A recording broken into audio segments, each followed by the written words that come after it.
kabarnya? Ya bismillah, doain aja semuanya yang terbaik buat kita berdua lah. Deg-degan gak nih? Apa? Pastilah. Ini kan mediasi pertama ya, mudah-mudahan berjalan lancar.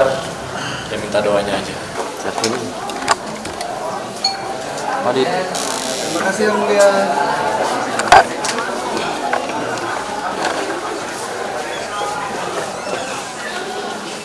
Masih ada.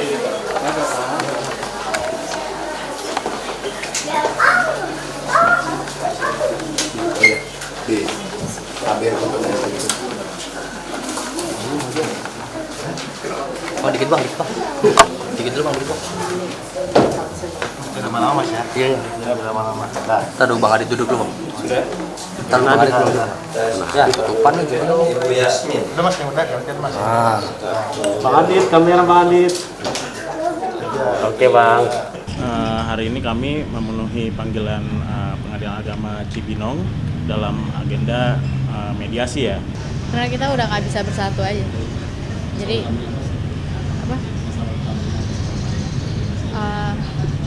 Banyak. Aku nggak bisa. Sudah ditalak. Iya. Aku udah ditalak juga. Jadi ya udah nggak bisa bersatu. Ya sebetulnya ya yang menguatkan karena dia juga apa ya? Sudah mentalak itu satu. Ya. Dan talaknya bukan sekali, udah 2 kali gitu kan. Dan kita emang udah sering cekcokan gitu kan, dan itu sangat-sangat nggak sehat ya dalam rumah tangga dan untuk anak juga.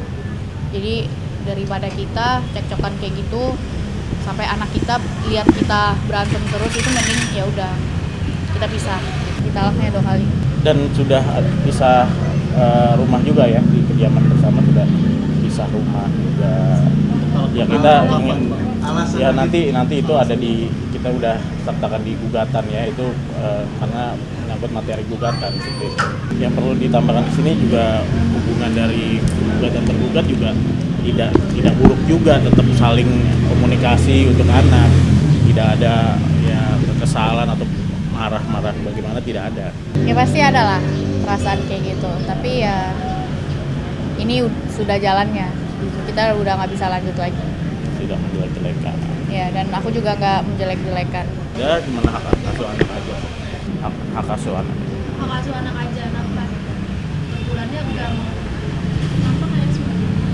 Karena saya mampu. Pulang dulu ya. Kamera.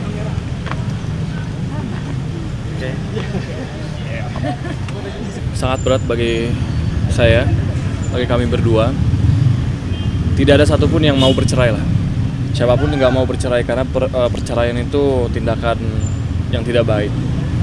Cuman Allah berkata lain, karena memang ini mungkin jalan yang terbaik buat kami berdua.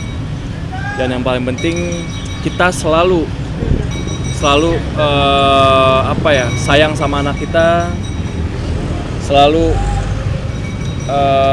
memberikan kasih sayang yang mudah-mudahan Zen tidak akan kehilangan salah satu di antara kami gitu loh. Kasih sayangnya harus sama fullnya gitu loh, sama waktu kami masih bersatu. Ya karena walaupun kami mungkin beda pendapat, berpisah atau bercerai apapun namanya, cuman memang kami berdua tetap harus baik-baik untuk anak kan, harus saling mensupport juga, karena memang ya kasih sayang orang tua itu selama-lamanya lah. Nggak ada yang namanya mantan anak, ya kan? Nggak ada yang namanya mantan ibu atau mantan bapak. Jadi kami berdua tugasnya wajib untuk memberikan kasih sayang kepada Zen, dan ya kita berdua baik-baik aja kok. Untuk meneruskan kayaknya akan berat di kemudian hari gitu loh. Jadi alangkah baiknya lebih cepat untuk ambil keputusan seperti ini. Ya situasi saya waktu itu kan sedang tidak baik-baik aja mas, karena memang waktu itu pas banget bapak saya meninggal. Saya nggak karuan, Yasmin kan di Malaysia. Ya masih muda ya, namanya masih muda. Mungkin Yasmin merasa tidak puas dengan apa yang saya lakukan gitu segala macam. Mungkin dia bilang saya nggak pengertian, cuman di sini pada saat itu jujur saya terpuruk sekali karena saya baru kehilangan seseorang yang paling berharga dalam hidup saya. Itu doang yang saya punya sekarang, Mbak. Nggak ada lagi siapa-siapa. Bapak saya nggak ada, ibu saya nggak ada, abang saya lagi di penjara. Jadi saya nggak punya siapa-siapa lagi selain anak saya gitu loh. Saya tinggal sendirian. Jadi ya saya berharap sekali saya bisa mendapatkan Zen supaya seenggaknya hidup saya berwarna lagi gitu. Jadi dari pihak Aditya Zoni maunya sama saya maunya tetap menginginkan anak hak asuh anak jatuh ke tangan Aditya Zoni. Yep. Jadi di pihak Yasmin kayaknya keberatan akan hal itu. Jadi itulah tadi kita nggak tercapai kata sepakat. Jadi dalam mediasi itu kan bisa kesepakatan dalam artian rujuk ataupun perceraiannya sudah nggak ada yang diributkan lagi di persidangan. Jadi dibikinkan suatu draft perdamaian lah di mediasi. Cuman hal tersebut nggak tercapai. Saya sebagai seorang bapak kan, karena saya pikir Zen harus ada touchingan seorang bapaknya juga gitu loh. Ya kan, karena memang udah sama Yasmin sekarang kan udah lumayan berapa? Lama ya, udah 8 bulan, 6 bulan. Iya, ya, udah 6 bulan sama Yasmin. Jadi sekarang giliran saya lah untuk ngasuh anak saya sendiri gitu loh. Yang 95 gram itu saya memang mengetahui kalau dia itu bekerja sebagai bandar. Tapi setelah keluar dia jadi pengen hidup benar. Lalu memang betul saya biayai dia, bahkan sampai keluarganya saya bantu karena saya merasa waktu dilakukan saya dibantu untuk dikasih barang, dikasih bahan sabu itu. Oh, waktu tuntutan dikasih sabu sama Asli. Jadi yang 5 paket itu dipakai ya? 5 gram itu 4 paket dipakai ya? 5 gram itu jadi dia bicara dia meminjam uang kepada saya 50 juta dengan catatan saya Izin kamu ya, bukan Asli ini yang Iya. Saudara saksi tolong panggil petugas dong di situ. Akhirnya mana? Akhirnya. Siapa petugas di situ? Jadi hari ini pemeriksaan saksi sekaligus terdakwa. Walaupun tidak dikenal di KUHP, tapi ada istilah di dalam hukum itu saksi mahkota. Jadi masing-masing terdakwa menjadi saksi bagi terdakwa lainnya. Nah tadi keterangan yang bisa kita dengar bersama bahwa uang 50 juta itu bukan utang piutang, tapi 50 juta itu merupakan modal. Modal yang diberikan saudara terdakwa Amar Zoni kepada terdakwa Agri untuk bisnis narkotika. Dengan keuntungan yang dijanjikan saudara Agri, ya kan, sebesar 5 juta. Dan barang pakai. Jadi sistemnya begini, kalau berdasarkan keterangan Agri, bisnis narkotika itu pemodalnya Amar Zoni 50 juta tadi. Keuntungannya bagi Amar Zoni 5 juta dan barang untuk dipakai yang 5 gram tadi. Jadi 50 juta kan dapat 1 ons tuh. 1 ons 100 gram. Ya toh? Yang disetorkan ke bandar untuk dijual lagi 95 gram. Yang 5 gram dikasih ke Amar Zoni untuk dipakai. Lah yang 95 gramnya ini nanti lakunya sesuai kesepakatan Amar Zoni dan Agri 55 juta. Gitu.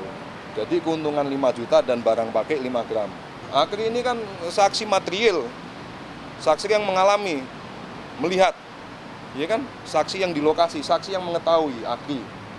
Saksi yang lain enggak ada, saksi kemarin saksi fakta polisi cuma menerangkan perihal penangkapan. Itu kan keterangan dari Agri ya, tapi kan dibantah oleh Amar. Jadi kan kalau seandainya keterangan dari Agri itu, ini kan dua-dua sebenarnya klaim kita kan. Nah, kalau misalnya keterangan Agri itu dibenarkan oleh Amar, berarti itulah mempunyai kualitas saksi yang kuat. Tapi karena Amar membantah, pasti nanti itu pertimbangan hakim lagi. Karena mereka ini kan saling jadi saksi. Ya ibaratnya saksi mahkota lah berdua. Yang kamu ya silakan. Iya pindah-pindah. Bukan faktanya. Pindah lagi, pindah Pak Joni. Kamu pindah ke Akri ya? Pindah ke Akri. Kamu pindah ke Akri pindah ke kamu. Suaranya nggak bagus itu. Bisa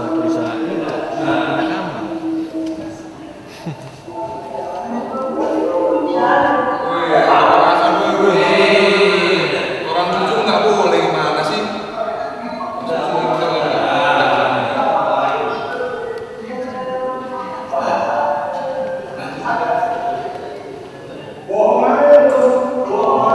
Ya, ya. Ya. Silakan Pak Joni. Lalu saya meminjam, dia meminjam uang saya, alasannya untuk usaha biji pala di kampungnya dia itu di Ternate.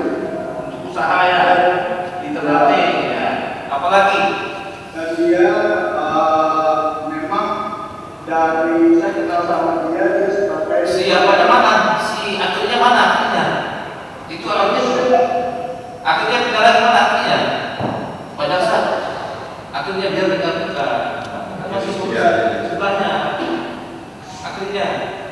Ya pastilah kan dia Amar kan ya menyadari lah sekarang kan akibat perbuatannya ini kan banyak yang korban, ya kan. Contohnya bapaknya memikirkan dia, akhirnya kan kalian tahu juga semua. Kemudian kakeknya juga sampai berpulang juga.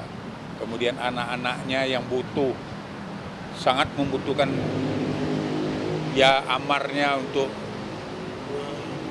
pertumbuhannya ke depan, jadi nggak ada, ya kan. Dan kemudian dia juga udah digugat cerai juga, ya pasti kan ini kan akibat perbuatannya, ya pasti dia menyesali lah sekarang kan.